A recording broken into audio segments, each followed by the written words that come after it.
Bonjour à tous, bonjour à toutes.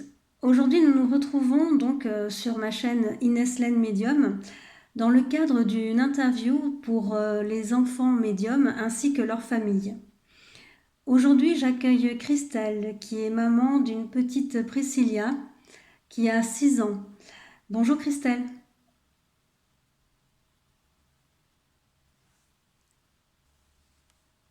Bonjour. Merci de me rejoindre donc ici Alors, pour cette interview donc pour les enfants médiums. Dites-moi, Priscilla est l'une de... Combien d'enfants vous avez? Vous êtes maman de combien d'enfants, Christelle? cinq enfants j'ai. Quel courage, bravo. Priscilla est la plus jeune de vos enfants? Non, j'ai Esteban après Priscilla qui a 4 ans. D'accord. Est-ce que Priscilla... Priscilla est, Oui. oui, Priscilla est donc Priscilla est la quatrième, c'est ça? l'avant-dernière. C'est la quatrième. Oui, d'accord. Priscilla donc a 6 ans. Vous avez constaté certaines expériences au niveau de phénomènes paranormaux ou de capacités extrasensorielles de votre enfant. Comment cela a commencé? Ça a commencé quand on a acheté une maison. Et dans cette maison, je me sentais pas très bien et j'ai fait venir quelqu'un et cette personne m'a dit que ma fille avait des dons et qu'elle devait les attirer. Moi, j'ai pas trop cru, mais la dame après m'a dit dans votre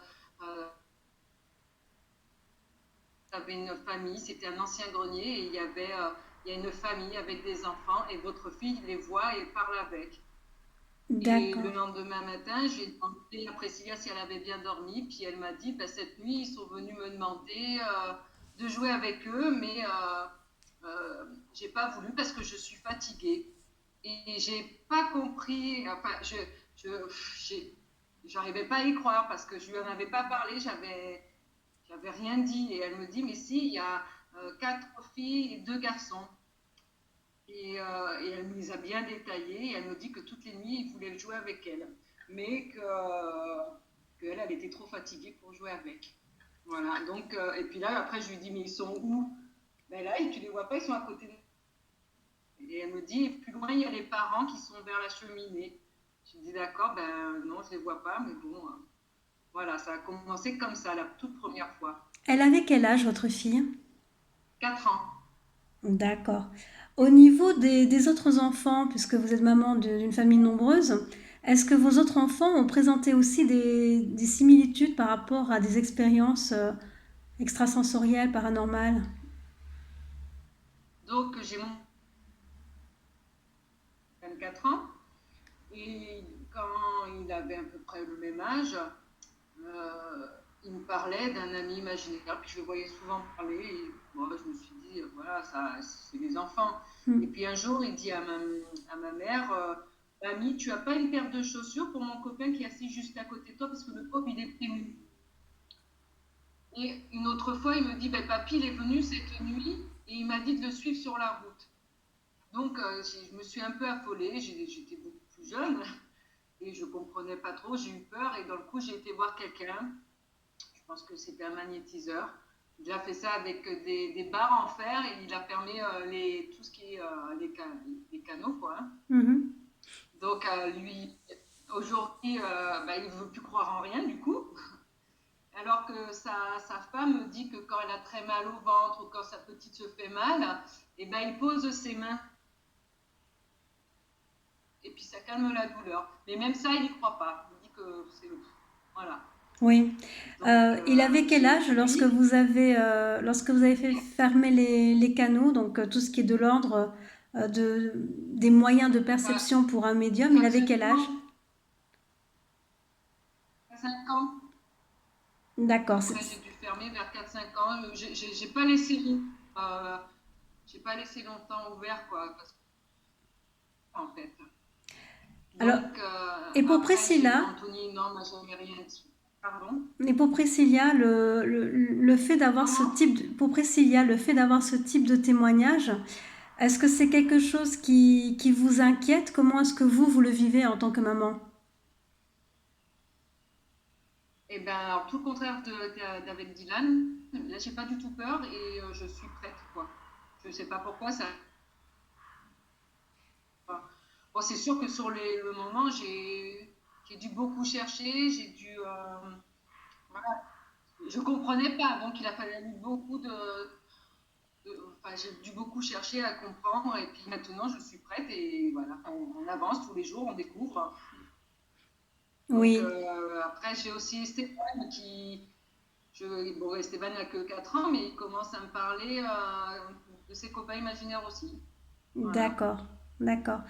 Au niveau de votre propre parcours, est-ce que vous, dans votre famille, vous avez des personnes qui avaient des capacités ou des aptitudes? Parce que, en tout cas, lorsqu'on en a pas mal d'enfants ou de membres de la famille, on peut penser aussi quand même à une transmission héréditaire de capacités, de dons, que ce soit en matière de guérisseur ou en tant que médium, même si, pour ma part, je fais bien la distinction entre les guérisseurs et les médiums, parce que ce sont deux choses qui peuvent se retrouver, mais qui sont deux choses aussi vraiment distinctes l'une de l'autre, hein. Pour rappel, pour les gens qui nous écoutent, la médiumnité est beaucoup plus en lien avec l'au-delà, donc c'est-à-dire avec les esprits, avec ce qu'on appelle aussi les entités, c'est-à-dire le fait d'avoir des présences spirituelles, mais qui sont inhumaines. Donc on n'a pas affaire à des défunts, on a affaire à autre chose qui est de l'ordre du plan divin, ce que les gens vont appeler souvent les êtres de lumière, les guides, les anges, ou quelque chose d'un peu plus obscur, ce que j'appelle moi les entités basses. Donc la médiumnité est quand même une particularité dans l'extrasensorialité, dans les perceptions extrasensorielles, qui est clairement en lien avec l'au-delà. Est-ce que dans la famille, donc, il y avait des antécédents comme ça de médiums ou de guérisseurs, sourciers ou autres? Alors ben moi je connais pas du tout le côté de mon donc là je peux pas dire mais sinon de mon côté du côté de mon mari pas du tout hein.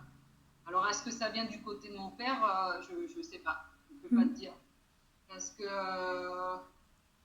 moi, je sais que ben, quand je suis arrivée dans cette maison, je ressentais les émotions, hein, beaucoup de colère, de tristesse. Et dès que je quittais cette maison, ben, j'allais mieux. Donc, j'ai bien compris que pour moi, il y avait quelque chose aussi. Donc, voilà. Mais après, j'entends beaucoup de choses qui se passent. Et j'ai l'impression que bah, petit à petit, ça commence à se développer. Mais je ne suis pas sûre que ce soit ça. Oui. Après, de ce que j'ai pu étudier avec d'autres familles d'enfants médiums, et ce sont ces témoignages, hein, ces recueils d'expériences et ces rencontres qui m'ont permis d'écrire donc mon livre Et si mon enfant était médium. C'est vrai que très souvent, il y a ce retour de la part des parents qui ont l'impression que les enfants viennent éveiller ou confirmer ce qu'ils sont en train de vivre eux-mêmes. C'est-à-dire que vos enfants, en tant que médiums, ont une maturité par rapport au monde spirituel, ont une lucidité par rapport au monde spirituel qui fait qu'ils sont un peu plus en avance. Voilà, c'est un petit peu comme s'ils étaient un peu plus sourdoués par rapport à leur perception. Et vous, en tant que parent, vous êtes bien obligé de les suivre. Et ça fait souvent écho aussi à quelque chose que vous portez en vous, mais de manière beaucoup plus atténuée. C'est ça. Aujourd'hui, justement, j'ai pensé à ça. Je me suis dit, mais en fait, j'ai l'impression que Priscilla, elle est venue en même temps pour éveiller, voilà, nous éveiller et nous ouvrir. Tout à fait. Moi, je n'en doute pas, hein. Je le vois parce qu'on peut avoir voilà, des parents qui sont déjà dans la médiumnité et qui ont cet accompagnement auprès de leurs enfants parce qu'ils y sont. Et après, on a d'autres enfants qui sont auprès de parents, un petit peu comme des professeurs, ou en tout cas, on s'accompagne mutuellement. Il y a un effet de vase communicant entre leurs expériences, vos expériences, et on avance ensemble. C'est vrai ensuite qu'au niveau de vos enfants, en tout état de cause, ils vont vous surpasser en termes d'intensité de réception médiuminique, parce que déjà, de par leur jeune âge, ils sont bien plus reliés au monde spirituel, à l'astral. Ils ont, comment dire, connaissance, une familiarité de cet au-delà qui est innée chez eux, tandis que vous êtes dans l'exploration de ce que vous pouvez avoir à leur côté. Il va y avoir un effet miroir avec vos enfants. Est-ce que, euh, est-ce que vous avez pu quand même, comment dire, expliquer, est-ce que vous parlez médiumnité avec vos enfants? Ah oui, oui, complètement. Et j'ai tout expliqué, on en parle vraiment, il n'y a aucun souci. Alors, quand vous parlez de médiumnité avec vos enfants, est-ce que comment dire, vous vous basez sur des lectures, sur des vidéos, sur par quel moyen est-ce que vous expliquez à vos enfants ce qui se passe? Alors, ben, en principe, enfin, c'est moi qui leur explique. Moi, je fais quelque chose, je vais chercher des informations, soit avec des médiums, soit en lisant. Et une fois que j'ai la réponse, et ben, je leur explique. D'accord. Alors là-dessus, peut-être que moi je serais un peu partagée, hein. C'est-à-dire que lorsque l'on est avec un enfant médium, l'enfant médium n'a pas besoin d'être éduqué dans sa médiumnité. Il a besoin d'être rassuré avec sa médiumnité. D'accord. C'est différent, c'est-à-dire qu'on ne va pas Voilà. entretenir des Par états. exemple, Priscilla, Oui, voilà. Alors en fait, parce que Priscilla, par exemple, depuis un an, rêvait beaucoup d'un serpent qui venait la voir et c'était toujours le même rêve dans le salon, dans la maison. Puis il lui disait, je vais te piquer. Et elle se réveillait et elle venait me voir. Et donc j'ai un peu cherché, j'ai un peu demandé. Et après, je lui ai dit, ben, en fait, quand ce serpent vient te voir la nuit comme ça, il faut que tu lui dises, ben, écoute, je n'ai pas peur de toi et je t'aime bien. Et donc, c'est arrivé cette nuit et elle l'a fait, puis elle m'a dit, et le serpent, il a disparu. Voilà, en fait, je leur explique comme ça. oui, tout à fait. Alors, comment dire, ce point de vue, cette façon de faire est bien, elle est juste, hein, parce que vous êtes sa maman et vous savez ce qui correspond le mieux pour votre enfant. La seule vigilance sur laquelle j'attire votre attention, c'est qu'il faut faire attention, mettons, lorsque vous expliquez ou que vous tentez d'expliquer l'au-delà à votre enfant, comprenez que votre enfant va être beaucoup plus en phase avec l'au-delà que vous ne le serez jamais. Oui. Ça, c'est clair, parce qu'elle, elle le vit. Et on arrive, puisque moi-même je suis aussi une enfant médium et maman d'enfant médium, pourtant dans la pratique, ça fait 20 ans que je travaille en médiumnité, je n'ai jamais éduqué mes enfants, c'est-à-dire je n'aurais jamais dit ça se passe comme ça, il va t'arriver ça, tu dois faire ça.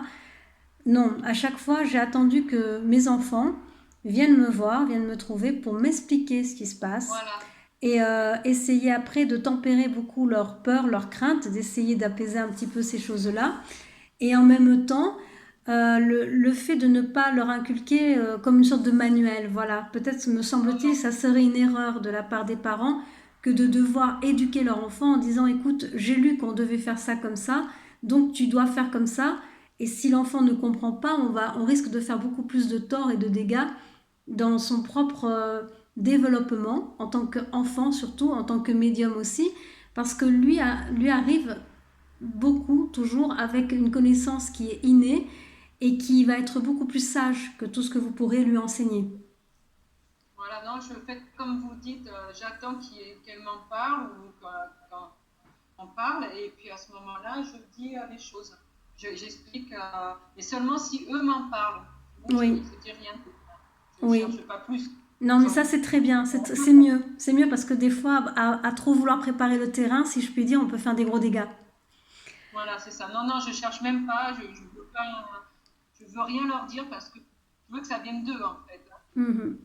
Est-ce que votre enfant ou vos enfants ont, ont vécu des expériences, mais avec des témoins autour, c'est-à-dire soit à l'école ou bien lorsqu'ils passaient quelques soirées ou quelques week-ends chez des gens, est-ce qu'ils ont été, comment dire, témoins de certains phénomènes ou est-ce qu'ils ont ressenti des choses? Est-ce que l'école est venue vous voir pour vous signaler certaines expériences ou certains événements particuliers? Alors l'école, non, pas du tout. Mais chez deux copines, c'est arrivé. Priscilla est arrivée chez une copine. Bon, j'avais quand même prévenu la maman parce que c'est une amie à moi. Elle m'a envoyé des messages en me disant que ben, Priscilla était rentrée à sa maison. Il lui avait dit qu'elle avait beaucoup de monde chez elle. Et quand le papa a voulu s'asseoir sur le canapé, elle lui a dit attention, tu peux t'asseoir sur le petit garçon qui est à côté de toi. Voilà, des petites choses comme ça. Bon, rien de. Mais à l'école, non, elle n'en parle pas, elle dit rien de toute façon. Donc, Le papa de vos enfants, comment est-ce qu'il prend les choses? Alors, bah, au début, il est complètement fermé. On n'est pas du tout en tout ça. Et vu tout ce que nous vivons depuis plus d'un an maintenant, il est obligé de croire, puisqu'il voit les choses arriver. Et oui, Donc, il soutient sa fille. Et quand ça ne va pas dans les moments difficiles et tout, ben, il lui fait des gros câlins, il la soutient. Bon, il n'en parle pas parce qu'il ne sait pas quoi lui dire, mais il va la soutenir, il va la réconforter. Voilà. ça c'est très bien parce que le soutien des parents, l'encadrement au niveau des parents est nécessaire. C'est-à-dire que l'enfant médium a besoin d'être entendu, d'être compris, d'être soutenu. Il n'y a pas eu, heureusement, dans votre démarche, comment dire, de déni de ce qui se passait par rapport à votre enfant, Non, c'est-à-dire que vous n'êtes pas allé, mettons, demander l'avis d'un psychologue, quand bien même, même non. s'il n'y a pas de tort hein, à Pourtant, beaucoup demander, de gens nous disaient il faut la faire voir. Et tellement elle, et puis plus qu'elle nous disait ce qu'on voyait, qu'on on avait trop confiance en elle, donc on prenait pour elle. c'est ça. Donc on n'a pas. Bon, voilà. Et pourtant, lui était vraiment fermé. Hein, il n'est pas du tout. Et ben non, il a écouté, il a soutenu. Et puis aujourd'hui encore, il est tout plein et il croit vraiment en ce qu'elle dit. Hein. Tout à fait. Parce que voilà, aussi pareil, lorsque certains parents font appel à des psychologues, ça peut être bien. Il ne faut pas non plus jeter la pierre à cette démarche-là. C'est-à-dire que là aussi pareil, on attirera l'attention sur le fait que parfois, il arrive qu'il y ait des terrains favorables à des maladies psychotiques au sein d'une famille, à des maladies en lien avec des états de schizophrénie. Ça existe. Donc c'est sûr que si on a des parents qui sont trop croyants, entre guillemets, par rapport au dire de leurs enfants, il faut quand même appeler à une certaine raison au niveau des parents, c'est-à-dire essayer de vérifier ce que l'enfant peut dire, essayer d'avoir des éléments probants par rapport à ce qu'il explique, voir si on n'est pas non plus dans un système, comment dire, de pression de la part de l'enfant par rapport à sa famille.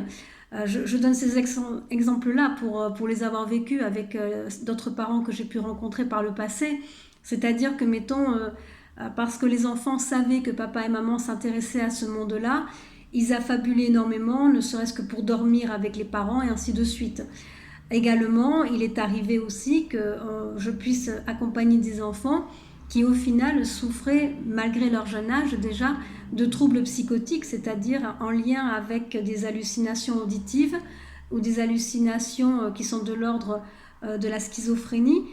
Ces choses-là existent, donc c'est normal, je dirais, de la part de certaines familles, de certains parents, que de demander parfois un avis contraire, un autre avis d'expert par rapport à des troubles psychotiques. Et en même temps, il est du devoir des parents de vérifier la véracité de ce que peut raconter l'enfant. Ceci, j'en apporte le témoignage dans mon livre « Et si mon enfant était médium ?» Parce que malheureusement, voilà, certains parents font suivre leurs enfants en disant il y a un problème, il y a un état de délire, il y a de la fabulation, de la mythomanie, peut-être qu'il y a des troubles psychologiques, voire même peut-être psychiatriques, et on va essayer d'aider l'enfant. Et malheureusement, il s'avère qu'au bout du compte, ces enfants-là que l'on suivait par des psychanalystes, par des psychiatres, étaient au final des enfants médiums. Voilà, on peut avoir les deux sons de cloche. On en a certains qui vont affabuler complètement, qui vont surfer un petit peu sur la vague des croyances des parents et qui ne sont pas du tout médiums. Et il y en a d'autres, et ben, malheureusement, qui vont passer à la trappe alors qu'effectivement, ils sont vraiment médiums. Donc c'est bien d'avoir ces deux regards et d'étudier toutes les pistes.